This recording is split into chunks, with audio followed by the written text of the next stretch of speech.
चलिए दोस्तों स्टार्ट करते हैं वापस से कहाँ, अभी तो शुरू कर रहे थे।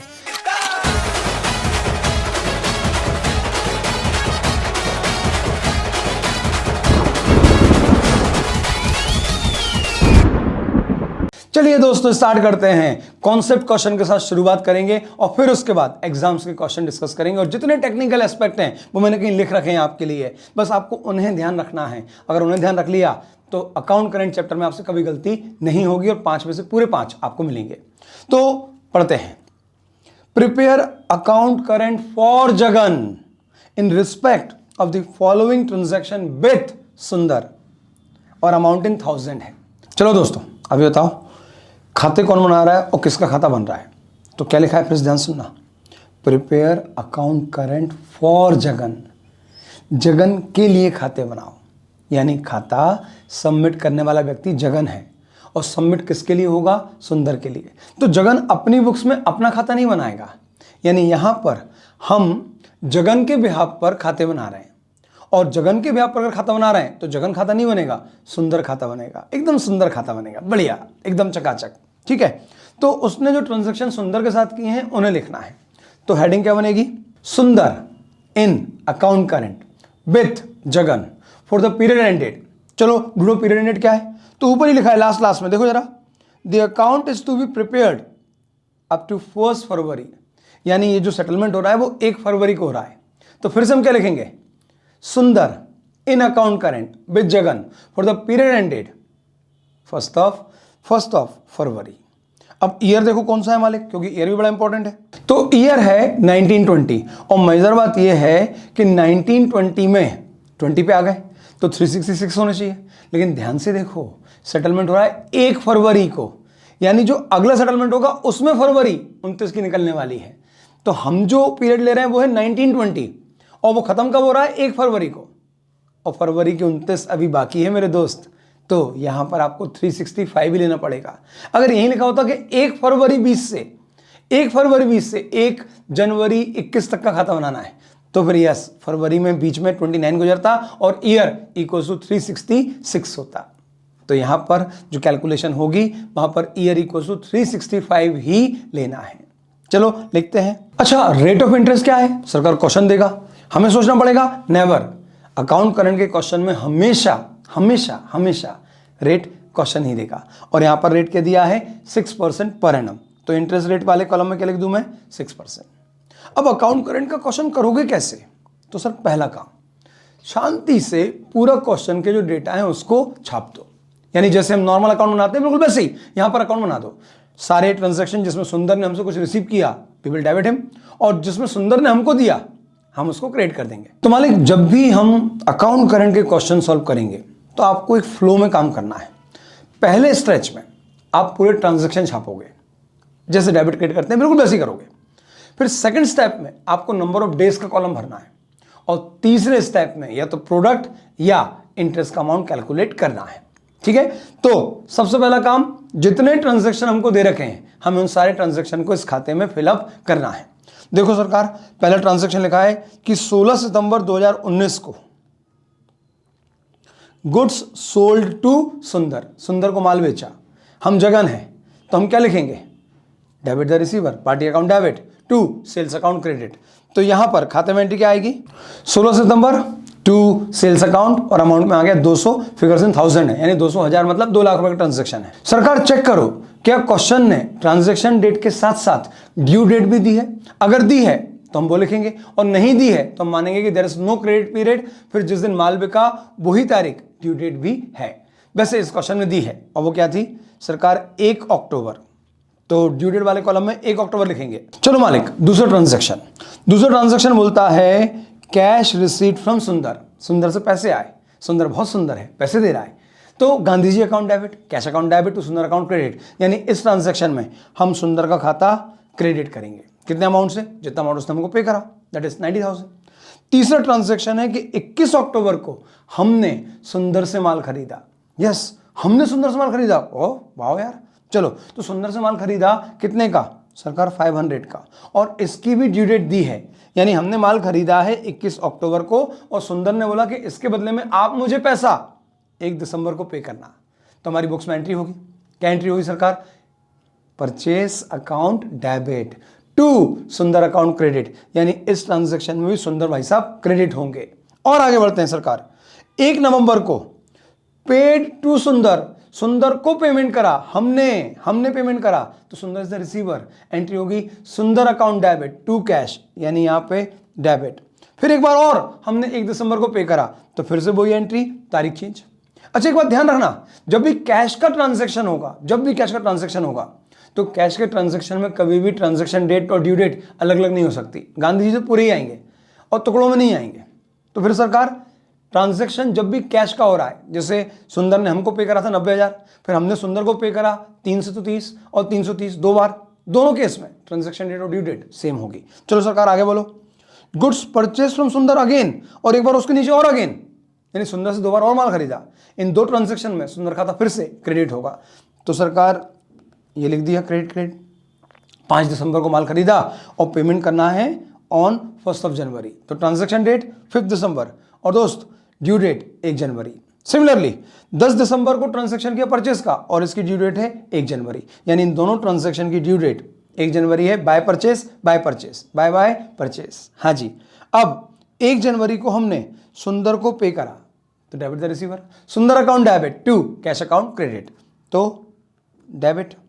और लास्टली 9 जनवरी को गुड्स सोल्ड टू सुंदर, सुंदर को माल बेचा, एंट्री क्या होगी? सुंदर अकाउंट डेबिट टू सेल्स, इस एंट्री में भी सुंदर डेबिट होगा। चलो इसकी ड्यू डेट क्या है मालिक? इसकी ड्यू डेट है 1 फेब, तो ट्रांजैक्शन वाले कॉलम में आ जाएगा 9 जनवरी और ड्यू डेट वाले कॉलम में आ जाएगा 1 फरवरी। अब मैं इसको जल्दी से लिख डालता हूं, समझा दिया अच्छे से। चलो मैं लिख देता हूं इसको। मालिक अब जब हमने ये सारे ट्रांजैक्शन लिख लिए, ये हमारी स्टेप नंबर 1 हो गई। अब स्टेप 2 क्या है? तो हर एक ट्रांजैक्शन की जो ड्यू डेट है उसे कंपेयर करो विथ आर सेटलमेंट डेट, जिस दिन हम ये सारे ट्रांजैक्शन एक साथ सेटल कर रहे हैं, यानी हमारे क्वेश्चन में है 1 फरवरी। यानी अब मुझे अगली स्टेप में हर ट्रांजैक्शन की ड्यू डेट से 1 फरवरी जो मेरी सेटलमेंट डेट है उसे कंपेयर करना है और नंबर ऑफ डेज कैलकुलेट करना है। चलिए सरकार, इसमें उठाना पड़ेगा कैलकुलेटर और बहुत तबीयत से कैलकुलेटर का उपयोग करना है। तो चलो मालिक, सबसे पहला ट्रांजैक्शन है जो ड्यू हो रहा है 1 अक्टूबर को। अक्टूबर 31 का होता है और 1 को तो ड्यू हुआ है। अगर 1 को ही पेमेंट हो जाए तो कोई ब्याज नहीं है, यानी ब्याज के लिए साइकिल चालू होगी 2 अक्टूबर से। ठीक है सरकार, तो अक्टूबर 31 का -1, तो अक्टूबर के 30 दिन। हाँ जी। नवंबर में कितने होते हैं सर? नवंबर में 30 ही होते हैं। अरे वाह। दिसंबर में मालिक 31। सरकार जनवरी में 31 और फरवरी में वैसे तो 29 होते हैं या 28 होते हैं, लेकिन अभी हमारा सेटलमेंट हो रहा है 1 फरवरी को, तो 1 दिन फरवरी का, तो सर आ गया 123 डेज। चलो दोस्त, अब 1 अक्टूबर एक जगह पे और लिखा है तो वहां पर भी लिख दो 123। दोस्त अब अगली तारीख देखिए 1 नवंबर, तो 1 अक्टूबर से 1 नवंबर का गैप ठीक 31 दिन का होता है। तो अभी आपने जो कैलकुलेट किया उसमें से अगर 31 दिन माइनस कर दोगे तो आपको गैप मिल जाएगा 1 नवंबर से 1 फरवरी का। यानी अब आपको बार बार 0 से शुरू नहीं करना, बल्कि जो प्रीवियस कैलकुलेशन थी उसमें इन 2 तारीखों के बीच का गैप जो है, फिर से देखो, इन 2 तारीखों के बीच का जो गैप है वो माइनस कर दो। यहां से यहां तक का गैप होता है 31 दिन का, तो 123 डेज में से अगर मैं 31 डेज माइनस कर दूं तो यहां पर आ जाएगा 92। ऐसे करना है। आप चाहो तो सीधे भी कर दो, लेकिन उसमें टाइम खराब होगा, हमें टाइम खराब भी नहीं करना। ठीक है सरकार? ठीक है दोस्त, तो चलो अब आगे बढ़ते हैं। अगली तारीख आ रही है आपकी 1 दिसंबर। अब सरकार मेरे पास है लास्ट 1 नवंबर और हमें निकालना है 1 दिसंबर, तो 1 नवंबर से 1 दिसंबर का क्या होता है 30 डेज का। तो अगर इस 92 डेज में से मैं 30 और माइनस कर दूं तो आ जाएगा 62 डेज। तो सर 62 डेज। और बोलिए मालिक, तो अगली तारीख है आपकी 1 जनवरी। सरकार 1 जनवरी से 31 जनवरी 30 दिन और 1 दिन फरवरी का, यानी 31 और 31 डेज। और लास्ट ट्रांजैक्शन की ड्यू डेट 1 फरवरी है और सेटलमेंट डेट भी 1 फरवरी है, तो नंबर ऑफ डेज यहां पे आएंगे 0। तो स्टेप नंबर 2 में हम क्या करेंगे? नंबर ऑफ डेज कैलकुलेट कर लेंगे। पहला काम, पूरा ट्रांजैक्शन खाली कर दो और खाते को डेबिट क्रेडिट कर दो। दूसरी स्टेप, नंबर ऑफ डेज निकाल लो। अब तीसरा काम है टू कैलकुलेट द इंटरेस्ट और to calculate the product as the case में भी, जो क्वेश्चन हमसे मांगे। चलिए मालिक उठाओ कैलकुलेटर। सबसे पहला 200 इंटू 123। अच्छा, क्वेश्चन है इंटरेस्ट टेबल मेथड का, यानी यहां पे आपको इंटरेस्ट कैलकुलेट करना है, सीधे प्रोडक्ट नहीं निकालना। तो चलो 200 into rate of interest 6% divided by 365 into 123, ये होता है 4.0438। एक्चुअली फिगर 1000 में है, और अगर मैं इसको ऐसे राउंड अप करूंगा तो फिर तो 50-100 रुपये ऐसे चेंज हो जाएंगे। अब 2,500-3 हज़ार रुपये के ब्याज में अगर 50 रुपये ऐसे ही चेंज होगा तो मजे नहीं आएगा। तो आप तो इसको एक्चुअल लिखिएगा, तो 404.38 या छोड़ो। मालिक यहाँ पर जो डेटा है वो 1000 में है, और जब आप उसका ब्याज निकालेंगे तो आएगा 4.0348 समथिंग कुछ, तो वो बहुत टेक्निकल हो जाएगा। इससे अच्छा है कि आप कैलकुलेशन में इंटरेस्ट पूरी वैल्यू पर निकालें। जैसे 2 लाख का 6% डिवाइड बाय 365 इंटू 123 डेज, ये आता है 4043.83। तो 4044 ले लेंगे, ठीक है सर। अब इसे हम मिटाएंगे नहीं। सर क्यों नहीं मिटाएंगे? क्योंकि सेम नंबर ऑफ डेज है, जो कैश का ट्रांजैक्शन था उसमें भी रेट भी सेम है, 365 भी सेम है। सिर्फ चेंज क्या हुआ मालिक? चेंज हुआ है सिर्फ अमाउंट। तो ये जो लिखा है इसे मिटाना मत, बल्कि इसको करना डिवाइड कि इतना ब्याज अगर 2 लाख पे है तो 90 पे कितना, यानी डिवाइड बाय 2 लाख इंटू 90,000, तो आपके पास इस 90,000 रुपीज का ब्याज निकल के आ जाएगा। यानी अगर आप थोड़े से स्मार्ट हुए, जो आप एक्चुअली हैं, तो आप बहुत सारा टाइम बचा लेंगे। तो जैसे यहाँ पर ब्याज आया 1819.72, तो मैं इसको राउंड ऑफ कर लेता हूँ और 1820 लिख देता हूँ, ठीक है सरकार। अब अगला 3,30,000 into 6% divided by 365 into 92 days, ये आता है सर 4990.68। तो इसको हम लिख रहे हैं 4991। इसे लेकिन मिटाना मत। नहीं मिटाऊं? हाँ बिल्कुल मत मिटाओ, क्योंकि देखो इसके ठीक नीचे जो ट्रांजैक्शन है वो क्या है, 92 डेज, 62 डेज, लेकिन अमाउंट सेम। यानी अगले कैलकुलेशन में आप क्या करोगे, 330 इंटू 6% इंटू 62 डिवाइड बाय 365, और अभी आपने क्या किया, 330 इंटू 6% इंटू 92 डिवाइड बाय 365। तो इन दोनों कैलकुलेशन में सिर्फ डेज का फर्क है। तो अगर इसे नहीं मिटाया और इसको क्या बोला कि अगर ये 92 का है तो 62 का क्या, तो डिवाइडेड बाय 92 इंटू 62 कर दो, तो आपके पास अगले ट्रांजैक्शन का ब्याज निकल के आ जाएगा। तो थोड़ा सा स्मार्ट खेलना है। एग्जामिनर हमेशा ऐसे डेटा देगा कि अगर आप थोड़े से स्मार्ट हुए तो आप अपने कम से कम 2-3 मिनट बचा लोगे। तो मालिक यहाँ पर कितना आया, 3363.2, तो 3363। और आगे बढ़ते हैं। मिटा देंगे सरकार? नहीं मिटाना। अब क्यों नहीं मिटाना? क्योंकि यहाँ पर है 62 डेज और यहाँ पर भी है 62 डेज। बस यहाँ पे अमाउंट 330 है, यहाँ पे 500 है, तो जो डिफरेंस आ रहा है सिर्फ वो अमाउंट का है। तो आप ऐसा बोल सकते हैं कि ये ब्याज 330 का है तो 500 का क्या, तो डिवाइडेड बाय 330 इंटू 500, तो ये आ गया सर 5095.89, यानी 5096। क्या मिटा दें इसको? हाँ, इस बार भी नहीं मिटाना। आप ध्यान से देखो, उसके ठीक नीचे क्या लिखा है, 31 डेज। अमाउंट सेम है, सिर्फ नंबर ऑफ डेज 62 से हो गए 31। तो आप ऐसा बोलोगे कि सरकार ये ब्याज 5 लाख पर 62 दिन का है, तो इस 5 लाख पर 31 दिन का ब्याज कितना, तो सरकार इसका बिल्कुल आधा, तो डिवाइड बाय 2 किया तो 31 डेज का ब्याज आ गया, एंड दैट कम्स टू 2548। क्या अब मिटा दूं? नहीं, अभी भी नहीं मिटाएंगे, क्योंकि यहां पे भी 31 डेज है, यहां पे भी 31 डेज है। बस यहां पे अमाउंट 500, यहां पे 200 है। तो आप क्या बोलोगे कि सरकार ये ब्याज 500 का है तो 200 का कितना, तो डिवाइडेड बाय 500 इंटू 200, और ये अमाउंट आ गया सर 1019.17, तो 15 छोड़ देते हैं। अब मालिक ये 200 पर 31 दिन का ब्याज है, और यहाँ पे 600 पर 31 डेज का ब्याज निकालना है। तो अगर मैंने इस डाटा का मल्टीप्लाइड बाय 3 किया तो ये आ जाएगा। ओके, तो मल्टीप्लाइड बाय 3, 3057.53, यानी 3058।